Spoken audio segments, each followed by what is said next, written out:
Hello and welcome to this video tutorial by Chima Raphael. In this video, we're going to be creating a dual light effect. So I have already created an empty workspace, and yeah, that's pretty much everything we need to start. So the first thing I'll do is to click on this icon here and select solid color. So just set this to, let's say, purple, and I'll make it really dark, and I'll click on OK.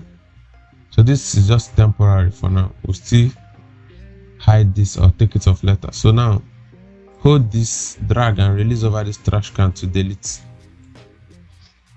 Alright, so the resource I use for this design is just this guy here, and we're going to drag it and drop into our workspace. Increase the size to match the canvas. Alright, so this is okay. Now the first thing we are going to do is to select this color fill here, click on this icon, your gradient tool, or the shortcut is to click on G on your keyboard. So just click on G. So this icon will appear here. Select this, just tap once.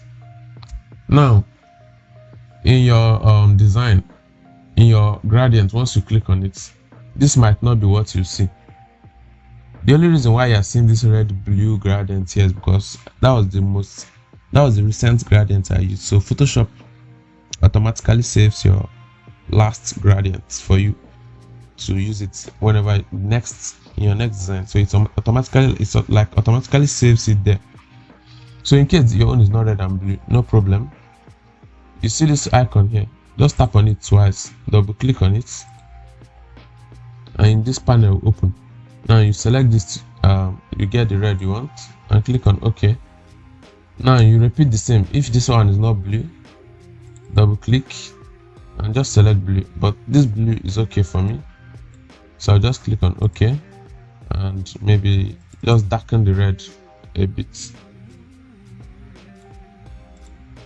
Alright, so now with these two selected, just click on OK. So I want the gradient. Okay, click on a new layer to apply this gradient you just selected. By clicking on this plus icon here, you create a new empty layer. So you can draw your gradient like this, you can draw it like this, but we want to draw this one like this. So red will be on this part and blue on this part. So I'll just click and drag, then I'll release it, and we have our red blue background. Now I can delete this. Alright, so we need to darken this background first of all, so because we don't need much attention on it. So the first thing I'll do is go to image, adjustment, brightness or contrast. I'll just reduce the brightness and click on OK. Now let's forge ahead to the main stuff. So to apply that kind of dual light effect on your model, the model has to be in black and white form, but this stuff is not in black and white, right? That's the problem. But actually there's no problem. Simply go to your adjustments here. If you cannot find the adjustments, go to window and make sure this adjustment here is ticked or checked on. So go to adjustments and click on this black and white here. If you can't find it, just move your mouse around here, and once you get to black and white, the name will be displayed. So I'll click on black and white, and I'll just click on this icon to clip it. So this black and white effect I apply will not affect the background. It only affects this model that is below it. So I'll start getting this to the extent I want. I'll reduce these reds,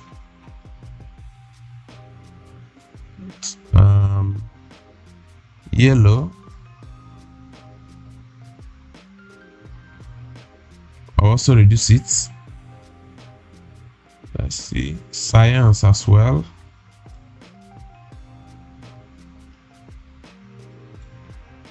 Okay, and this is okay. Yeah, this is okay. So we have applied the black and white on this model. This is the before and this is the after. So the next thing we are going to do is go to solid color here, tap on this icon here, not actually solid color, go to this, click on this icon, it's called the adjustments layer, then select this gradients here.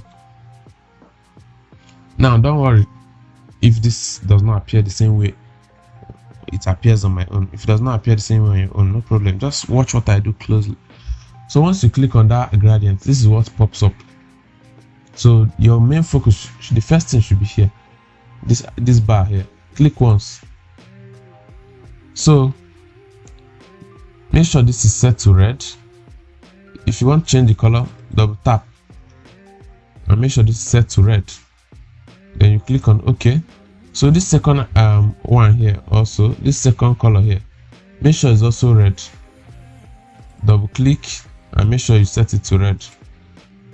Now if you notice there's red here, and as this thing moved on slightly, you notice that the red faded out. That's exactly what helps us to apply this double exposure effect, fading out one color and blending it with the other. So in case your own is not exactly like this, red here and here faded, just click on this icon once and make sure this opacity here is set to 0. If I increase it now, watch what happens. It should just be a plain gradient. But if I hide it 0, the red will appear from only one part. So I'll click on OK. Now this red is appearing from below, and I want it to appear from like this, from the left hand side. I want it to appear from left and move to the right. So I'll just change this angle to, yeah, as you can see it is changing. So I'll just set it to 0 and click on enter. So make sure your scale is also set to 100 here. Make sure this one is checked on. Just make sure your settings is same with my own and click on OK. Alright, so what we're going to do is to clip this thing to the model. So hold Alt, and once this icon appears, you clip it. Okay, we are going to actually unclip that. So right click and click on release clipping mask. We are going to set this to overlay. So this is getting we are getting what we want already. So click on this layer mask here, get your brush tool B, click on this icon, make sure hardness is set to 0 and opacity is set to 100. Now you can increase the size holding Alt. Hold Alt, right click and drag to the right to increase the size. If you want to reduce, drag to the left. So I just want to increase it, so I'll drag to the right. So the red is affecting this part of the face and I don't want that. So just get your brush tool, make sure this is set to black, not white, and just start taking it off from the parts you don't want it to appear in. Yeah, so we have successfully taken it off. So with this layer selected, click on Ctrl J to make a copy. Now click on this icon here once, double tap actually. Now click on this part here. So we'll change this now to blue. So double click on this red here to change it to blue, and just pick a blue from here and click on OK.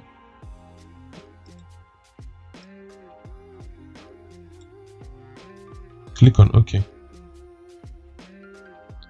So we'll select this red too here, we'll double click again and also change it to blue. Then we'll click on OK. So click on OK again. Now we want this light to appear from this part and not this part. So just drag this stuff you're seeing here, rotate it so it will appear here. So from the look of things, the accurate measurement should be -1/8.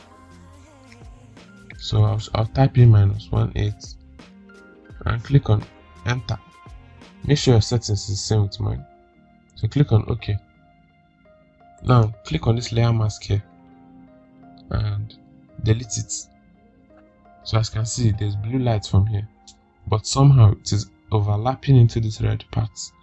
So we'll create a layer mask for it and get our brush to B is the shortcut, or you just click here. So now we'll take it out from this part that is supposed to be red.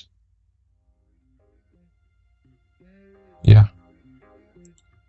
So now we have successfully completed the first stage. We are going to click on this red here. This first one we did. We'll click on Ctrl J to make a copy. Then drag it and place on top every other thing. Now we'll change the blend mode to color dodge. Now click on this blue too. Make a copy, Ctrl J. Then place it above every other thing and change this blend mode to color dodge as well. Yeah. So we also want to make another copy again. So click this first blue. This blue we made the copy of just now. Hold Shift and click on this red. Then click on Ctrl J to make a copy. So we have made a copy of both the red and the blue at the same time. So click on this red. Select this red and change the color to the blend mode to overlay. Click on this blue and change it from color dodge to overlay. Yeah, so we are done with this double exposure effect. So now click on this gradient we added initially and make a copy with Ctrl J. So just drag it above every other thing and place it here. So now I'll change the blend mode to soft light and I'll just set the opacity to what matches my taste. I'll set it to 50. So guys, this is basically it for creating a double exposure effect. So I'm going to group everything together so that we can do a before and after. So click on this first gradient fill, scroll up and click on this last stuff here. Then click on Ctrl G to group them and call this dual light, not double exposure, dual light effect. So before and after.